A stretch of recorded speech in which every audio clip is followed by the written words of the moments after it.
terrifying break-in in the West Valley has a family asking how this could even happen. On your side's Christine Lazar joins us now with a warning for homeowners. Christine, I didn't know that there was this good a video. Well, that was what story. drew me to the story. And as it's soon as daylight. yes, Yeah. and as soon as I saw the video and heard the circumstances that, you know, a mother holding her baby coming face to face with these would-be burglars, I said there has to be a lesson we can learn from this, right? It has to open our eyes and help us really harden our homes. We often hear from law enforcement that thieves strike when they know you're not home. So as long as you take steps to show your house is occupied, even when it isn't, such as leaving on the lights, a car parked out front, you'll likely not become a target. But in this case, thieves struck a family of 4 during dinner time, right in the middle of the work week.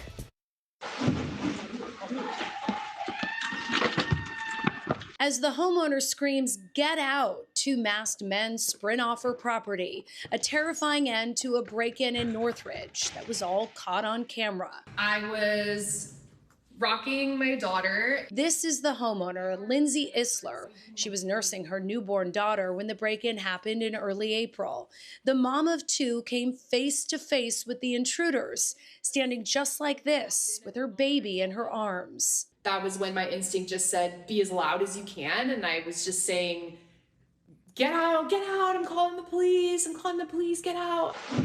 The 2 men left the same way they came in, through a sliding glass door at the back of the house, which they'd shattered seconds earlier. I was very much in shock and totally went into fight and flight. Isler says she didn't see any weapons, but can't stop thinking about what could have happened. What did that feel like to be so vulnerable and be holding your newborn and have these 2 masked men walking into your home? Really scary, really terrifying, and vulnerable is the perfect word for it. Within minutes, Isler says police arrived, and that's when she viewed the images captured on her home security cameras.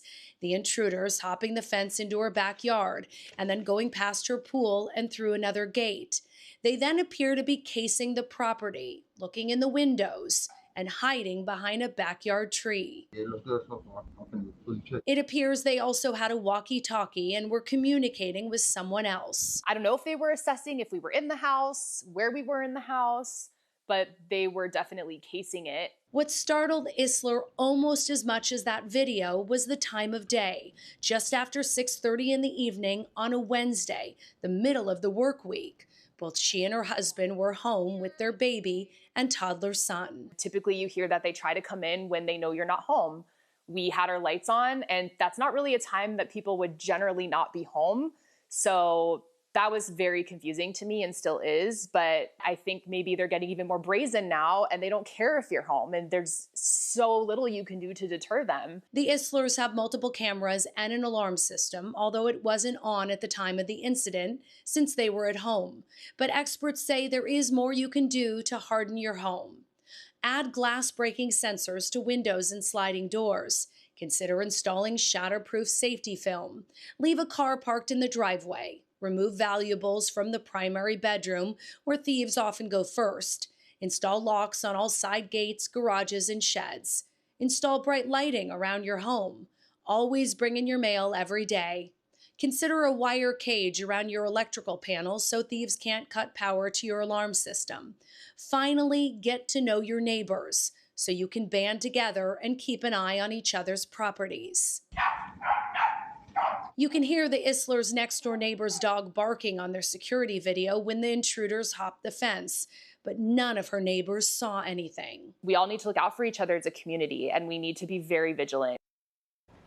LAPD Devonshire Division tells me they've had about 300 burglaries in the area since the start of the year, which is up about 3% year over year. They are urging residents to hide air tags on their most valuable belongings, so if they are stolen, police can track them. Because as you can see with that video, though it is crystal clear, you cannot make out any identifying features on either of those burglars. But so brazen. So brazen. And thank goodness they didn't have a weapon. Thank goodness she was okay. And that they ran away. She's pretty much defenseless in there feeding her baby. I'm glad that she's fine. I was going to say, I have nosy neighbors.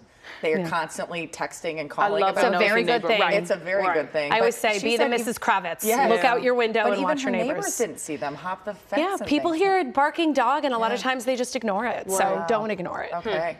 Christine, thank you.